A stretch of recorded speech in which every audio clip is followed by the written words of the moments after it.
I want to ask you this. Let's go back to when you walked in to Indiana in 2018, about 4 years ago. How have you changed the most between the person that got to Indiana in 2018 versus the Michael Penix Jr. who sits here right now? I'll just say my just understanding of the game, my knowledge of the game. I feel like it's definitely increased, and being in the offense this is going on my 5th year in this offense. It is obviously a positive as well. I feel like I ran every play against every coverage, so I kind of get an understanding of the field, and I feel like I feel the field a lot better than what I did, at that young age, and I feel like that's part of my key to success. Just my preparation and just understanding of the game. It just helps slow the game down, and for me to go out there and just play and have fun at a fast pace. So. How big is that for a quarterback to play in the same system and be able to recognize everything? You probably know what Coach DeBoer's and what Coach Grubb and all them are going to call before the call even comes in sometimes, right? Like, how big is that familiarity for you? Yeah, I wouldn't say I know exactly whenever they call what they're going to call, but I definitely know whatever they call, I know the reason why they called it. If we got a motion or a shift on, I know why they called that. If it's a way we ran the play earlier in the week and he switched it up in the game, I get that understanding of what it is, and that just comes from Coach Grubb drilling us in the meeting room. He's making sure that we 100% prepared, come game day. And, whenever I go out there, it's just having fun at that time and just executing at a high level, But Coach Grubb, he does a great job of giving us the tools that we need to make sure that when we go out on the field, we don't question anything. We understand everything that's thrown at us, and we understand the different checks that he give us based on the looks that we got. And, he just allowed me to have fun out there. I want to dive more into kind of your whole journey of how you got here today. One of my favorite parts of your story is that it wasn't always rainbows and butterflies in your career. You had the ups and downs. You went through the adversity, and that's why people like rooting for you so much, I think, and what makes your success so special. During that time in Indiana, when you had the ACL injuries, when you were struggling to stay on the field, what was going through your mind during that time? Guys, here's the reality. It is summertime. Summertime means more fun, more ladies, more time on the beach. And what's crucial during that time? You have to look good, top to bottom, literally. The way I make sure I'm looking good and fresh and light every day in the summer is with Manscaped. The Performance Package 4.0 has me feeling my best. Last time I was at the pool about 2 weeks ago, I had the shirt off, my face was clean, I was groomed well below, and my confidence was at an all-time high, and it paid dividends for me. Here's why I love the Performance Package 4.0. The Performance Package 4.0 has everything you could ever need to keep you looking your best. It comes with the Lawnmower 4.0 trimmer, the Weed Whacker ear and nose trimmer, Crop Preserver ball deodorant, Crop Reviver toner, Performance boxer briefs, and even a travel bag to hold all your tools. Trust me, guys, you don't want to miss out on this bundle. So guys, go to manscaped.com and use my code ADAMB for 20% off and free shipping to get what you need to be feeling good this summer. That's code ADAMB at manscaped.com for 20% off and free shipping. And guys, supporting the sponsors of this podcast like Manscaped helps support me and allows me to do this podcast every week for all of you. So go to manscaped.com, use my code ADAMB for 20% off and free shipping. During that time in Indiana, when you had the ACL injuries, when you were struggling to stay on the field, what was going through your mind during that time? Yeah, it was tough. Coming to college, never getting hurt, like not even a sprained ankle. It was tough. Coming there and having that torn ACL my first year, and I had a shoulder injury the second year, another torn ACL the third year, and another shoulder injury the fourth year. It was tough.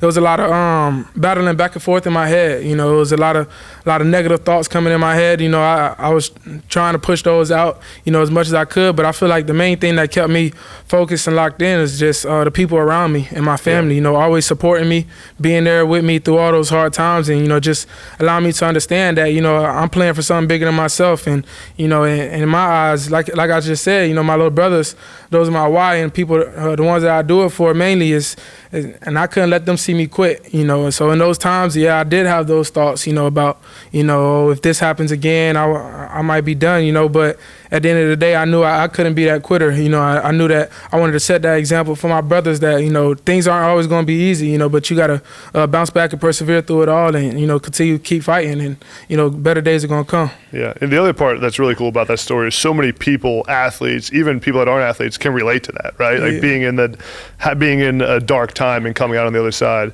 During that time, when you had all those injuries, when you were going through it, was there one moment that you remember being the toughest time or the toughest moment, maybe the toughest injury, and kind of how did you overcome it? I'd say my second ACL tear was probably the toughest. Not as far as like pain wise, you know, because I've been through the process before, mentally. But it was just mentally, you know. I'm just like, dang, that's two torn ACLs.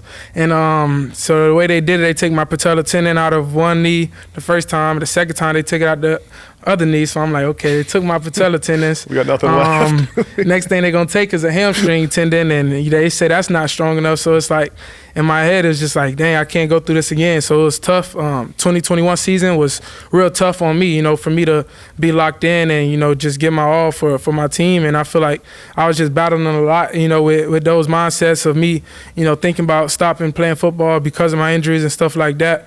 And it was always like, if I tear my ACL again, like, I don't know what I'm going to do. So it was hard for me to enjoy football at that time. But, you know, like I said, you know, just having those people around me continue to support me and lift me up, you know, they kept me going. So, do you ever sit back and this offseason with your name in the Heisman conversation, all the hype, and think about where you were just a few years ago, having those thoughts? Yeah, man, I always think about it, you know, and that's why when you talk about the Heisman talks on social media and stuff like that, it's like, yeah, it sounds good, you know, but at the end of the day, you know, I know what I got to focus on because 2 years ago, all these people, they weren't, you know, they didn't believe in me, you know, they didn't expect me to have the season that I had last year, and they didn't expect University of Washington to have that season. So, you know, it just shows, you know, people, you know, you can't always fall into, you know, social media, stuff like that, you know, no matter positive or negative. You know, you don't want to get too high or too low on things, you know, because at the end of the day, those social media posts, they're going to be made regardless. You know, it's people, they're going to tweet good things or bad things. It just depends on how you plan. Yeah. So, you know, I just try to focus on what I can do for myself and my team, you know, to help us win football games. And, you know, that's how I keep my focus straight and my head straight. If there's one lesson that you learned during those few years, what would it be? I'll say just perseverance, you know, and just times are going to get hard. You know, I feel like I never faced adversity like that before, so it was real tough in those moments.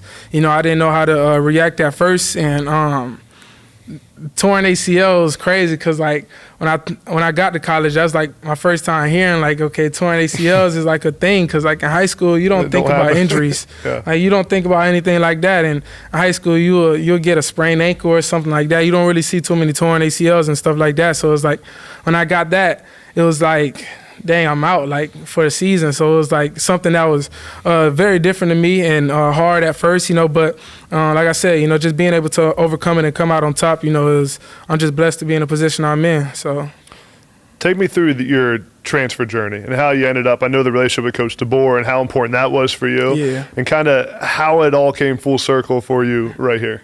Yeah, it's crazy. So how it started, you know, coming out of high school, I was actually committed to University of Tennessee for like 2 years, and new coach staff came in. You know, they had their guys that they wanted. I forgot about that. Yeah, so I got my offer taken away during that time, and Coach Sheridan, he was actually at University of Tennessee whenever I got the offer and whenever I was committed there, and he was helping out with the quarterbacks at that time, and somehow he got to Indiana, and I didn't know. You know, once he left Tennessee with that coaching staff, I was still committed to Tennessee, and it was like all Tennessee. And at that time, it wasn't really about the coaching staff. You know, I just liked the culture at that time, and so whenever Coach Sheridan just kept hitting me up, he's like, I'm at Indiana now. I'm like, okay. Him and Coach Mike DeBoer was there, and you know, those guys are at Tennessee, and those are the main reason I was ended up in Indiana, you know, because Coach Sheridan, he was the guy that always stayed in contact. He was always texting me every day, and there was some days I'm like, hey, Coach, like, stop texting me, but he knows all love, and so I was able to get to Indiana from there, and then Coach DeBoer ended up coming in Indiana in 2019, and that's how I met him. And I just felt so comfortable in the offense and the offense that he brought to us. And, I feel like I had a pretty good year underneath him calling the plays. And, I wanted to be a part of that again. So whenever I hit the transfer portal, he was definitely one of the guys that I was looking for. And found out he was coming here to University of Washington. And I knew it was a big opportunity. And whenever they gave me that call, I took advantage of it. And I knew that this was something I wanted to do. And Coach DeBoer, he definitely had a big part in it. So it's crazy how full circle it came around. You think Tennessee regrets pulling that offer now?